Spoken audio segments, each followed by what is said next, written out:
Hello, I'm Miss S.S. Tshabalala, teaching life orientation, uh, level 3, theory, topic 3, health and wellness, unit 2. Let us look at the subject outcome 1. So we are looking at the lifestyle changes to avoid risk behavior. Then the following learning outcomes will be covered. There are 3 learning outcomes that we're going to focus on.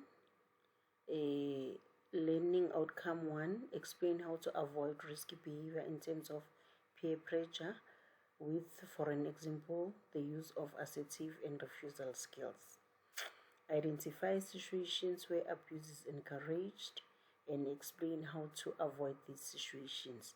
That's learning outcome number 2. The last learning outcome will be describing the date rape drugs, types of date rape drugs that are used on clubs, and we're going to explain how to avoid consuming these substances.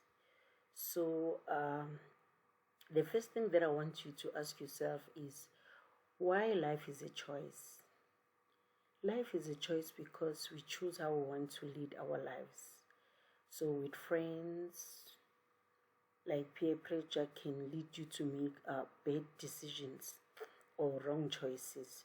So it's simple. Learn to say no if you are uncomfortable of doing something. So how to avoid risk behavior in terms of peer pressure using assertive skills and refusal skills. Let me quickly summarize risky behavior. A risk behavior can be identified as any action or activity that will cause potential danger or put your life in danger. So for an example, like being raped or sexually assaulted. So what is a sexual assault? It's when forces of sexual behavior that you don't want. So remember, I've talked about peer pressure. Peer pressure, it can be influence people to do things that are dangerous, like influencing each other to go to taverns, to go to parties, clubs, etc. So peer pressure is the direct influence on people by peers. So it can be friends from college that can force you to do things that you are not comfortable to do.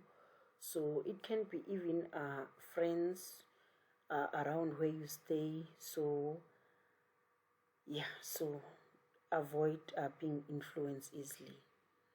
Let us look at the examples of common risk behavior. 1, unprotected sex, sexting and other risky uses of social media, like showing porns, naked pictures, etc.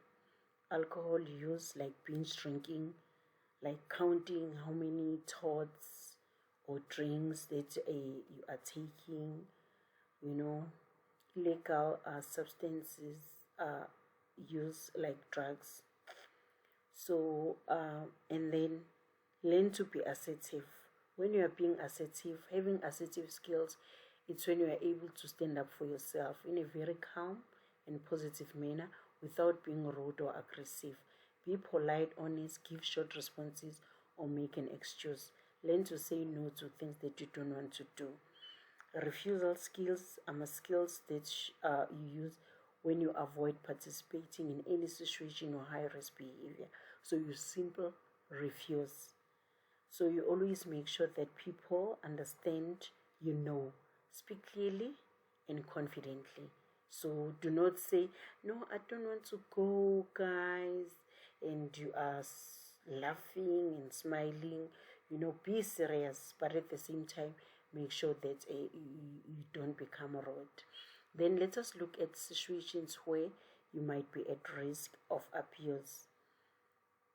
in how to avoid these situations. So you might be at risk of abuse where criminals sell drugs, isolated dark areas, taking leave from strangers, out of control parties where there are no control, or late night drinking parties, dating older people.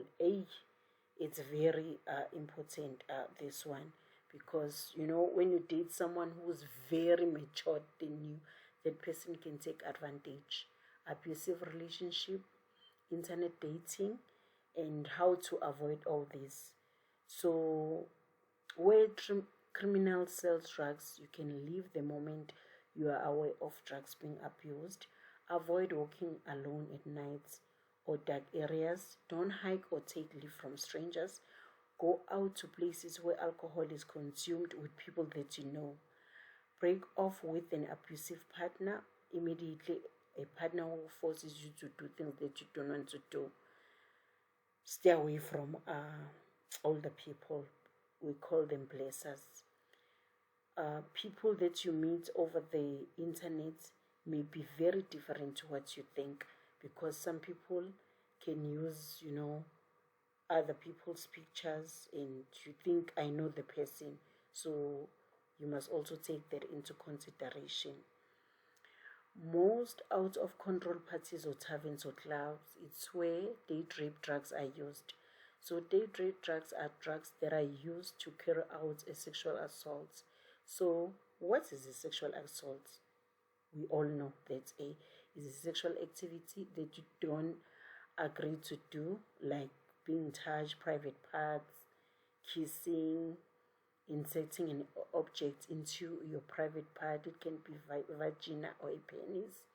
Unwanted sexual intercourse. It can be rape. Forced oral sex. If someone forces you to do something that you are uncomfortable with, it's not right. Then let us look at type of date rape drugs. There are 3 common date rape drugs that are used in clubs, taverns, parties, etc. So what is a date rape drugs? They are drugs secretly put into a victim's drink. They can make a victim feel sleepy, weak, unaware of what is happening to them. So the first one is called rohypnol, or Rufus. It is white green pill that dissolve in liquids. Then the second one is ketamine, K. It's clear liquids or white powder. Then the last one is GHB, gamma hydroxybutyric acid, liquid E. There is white powder or a pill. It is also a clear liquid. So what are the effects of these date rape drugs? Too much consuming of these drugs can lead to coma, shaking uncontrollable, lose consciousness, or paralyze a victim for life. So how to avoid consuming date rape drugs? Never accept an open drink. Make sure that you open the drink for yourself. Or if you can't, make sure that you watch the person who's opening the drink and pouring in front of you. Keep your drink with you all the time. Don't leave it unattended. Even if you want to go to a private room, make sure that you finish your drink first.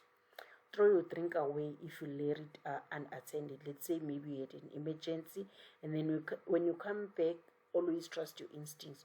Just throw it away. Stop drinking if you taste anything unusual or funny. Please, always trust your instincts again. And don't go anywhere with strangers or people that you don't trust. Listen to your instincts always.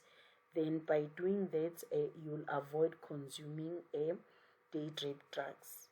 So there are some activities you will see, like I took activity 5 from your textbook.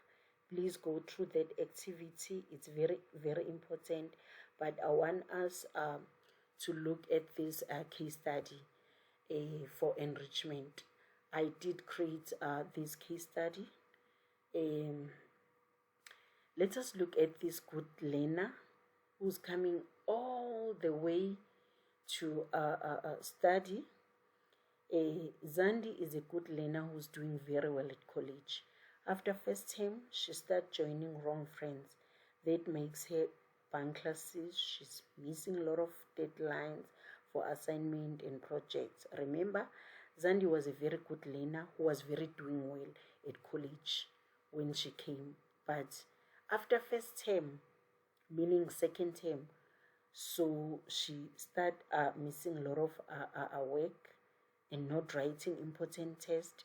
One day her friends convinced her to go to a local club. Unfortunately, she fell pregnant and doesn't even know the father of the child. Her college performance is getting poor. Question number 1. Zandi doesn't know how she fell pregnant. Definitely a date rape drug was used. What is a date rape drug? Go back to your notes and make your own understanding. Also use your textbook as the reference. Question number 2. What effects does a date rape drug have? Give 4 examples of peer pressure. State 3 effects that the abuse of alcohol have on people. The last question is give 3 situations where abuse is encouraged and explain how to use these 3 situations. So please make sure that you take your time, you go through your notes, use your textbook, and then do all the activities that are loaded here. All the best. See you next time. Thank you very much.